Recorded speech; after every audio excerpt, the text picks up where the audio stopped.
preaching all those verses. Amen. If we do that, I'll be here 2 hours from now. Amen. I promise you I won't do that. Amen. Job chapter 1, verse 13 to verse 20. And there was a day when the sons and daughters were eating and drinking wine in the eldest brother's house. And there came a messenger unto Job, and said, the oxen were plowing, and the asses were feeding beside them, and the Sabaeans fell upon them and took them away. Yea, they have slain the servants with the edge of sword, and I only am escaped alone to tell thee. And while he was yet speaking, there came also another, and said, the fire of God is fallen from heaven, and hath burned up the sheep and the servants, and consumed them. And I only am escaped to tell thee. While he was yet speaking, there came also another, and said, the Chaldeans made out of 3 bands, and fell upon the camels, and carried them away, and yea, and slain the servants with the edge of the sword. And I only am escaped to tell thee. And while he was yet speaking, there came also another, and said, thy sons and thy daughters were eating and drinking wine in their eldest brother's house. And behold, there came a great wind from the wilderness, and smote the 4 corners of the house, and it fell upon the young men, and they are dead. And I only am escaped alone to tell thee. Then Job arose, and rent his mantle, and shaved his head, and fell down upon the ground, and worshiped. Amen. Amen. Amen. We like to use a thing this morning to help us to get some sense out of this crazy text. Crazy text to preach it. Amen. And if it ain't one thing, it's another.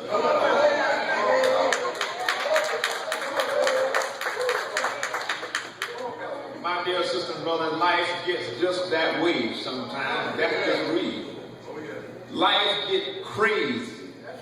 I mean, literally crazy. Sometimes. Soon as you thought one problem to solve, that's right, another one come up you had no idea what even thinking about it. All of a sudden knock on your doorstep. The question is today, we try to do all we can do to treat our fellow man right. We try to forgive those who have done us wrong. And we try to live the best as we can, as pleasing in the sight of the Lord. But Lord, if I'm doing all of this, and I'm doing all of that, why are these things happening to me like this? The first question someone asks themselves when things come out of the blue and this happened and that happened, the first thing we ask is, God, am I living right?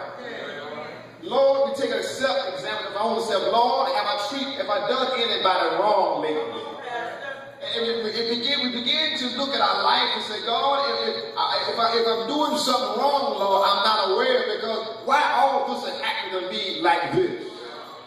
I try to serve my fellow man. I try to give to the church. I try to give my time to the Lord. I try to do all I can for the family. But Lord, why me now?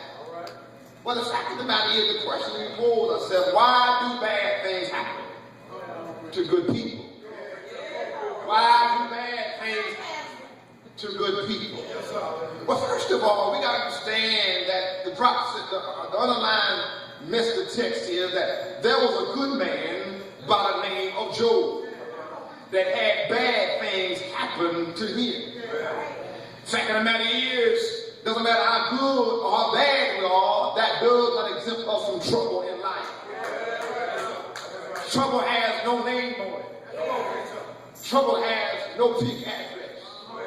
Trouble has no day, no hour, no minute, no second. Trouble is trouble. It will come in time that we don't expect it to come.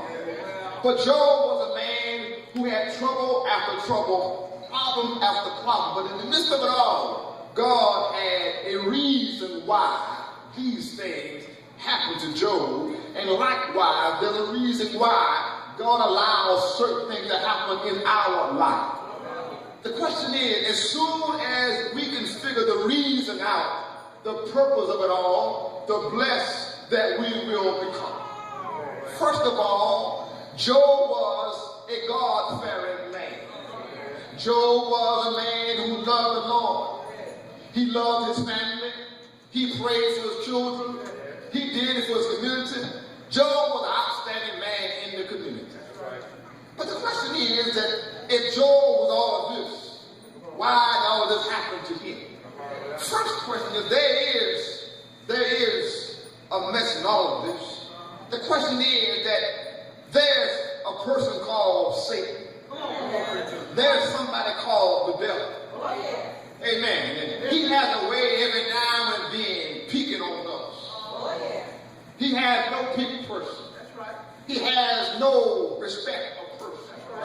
But I believe that the closer you try to get to God, the devil will give all of us problem after problem. The text let us know, the text let us know that when Job was going through his good days, Satan challenged his character. Satan went to God and asked God, I see this man down here serving you. I see Job down here worshiping you. Satan asked God for permission. If you let me touch his life, if you let me bother Job with problems, he will turn his back on serving you. So God gave Satan permission to attack Job's life. Amen. As a result of that, he began in this verse, the text I read to you, he began to attack his resources first. All the things Job had worked for, all the things Job had prayed for, and God blessed him, he began to attack the things that he loved best. I want to say, Mr. Brother, Satan may not get to you directly all the time, but it has a way of getting the loved ones around you, people you care about around you, because he know I can't get to you right now. If I get to someone close to you, I can affect you. I can take my attention off, I can persuade you to take your attention off God for a moment and focus on the problem. But that's what we should not do. We must continue to focus on God and let God handle the problem. Somebody said, turn over to Jesus, turn over to the Lord. He will fix it for you after a while. Now we see Satan attacking Job's resources. First of all, let's look at the text.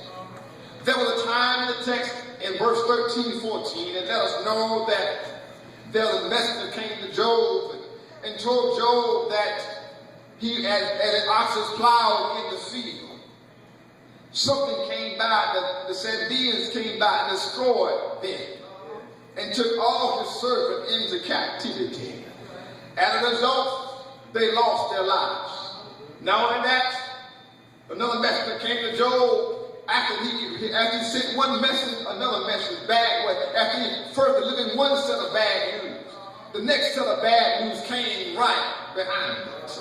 And not only that, he told him that when your son and daughter was in the house, a storm came through and destroyed all of them in the house. Not only that, your camels and your oxen, when they was in the field, a band of Chaldeans came by, took them all away, slayed your servants. All these things happened to Job in matter of days. Amen, somebody. Amen. Not only that, Job heard all the bad news. I want to say one thing about bad news. I'm a living witness. If we all had good news all the time, we wouldn't pray as hard. But how many know right now in your life this morning, if there had not been some bad days in your life, you wouldn't love the Lord like you love him right now. Praise God.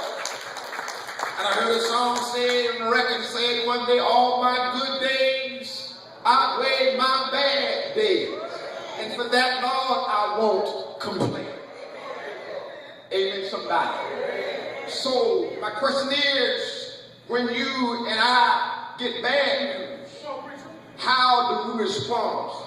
to the news that the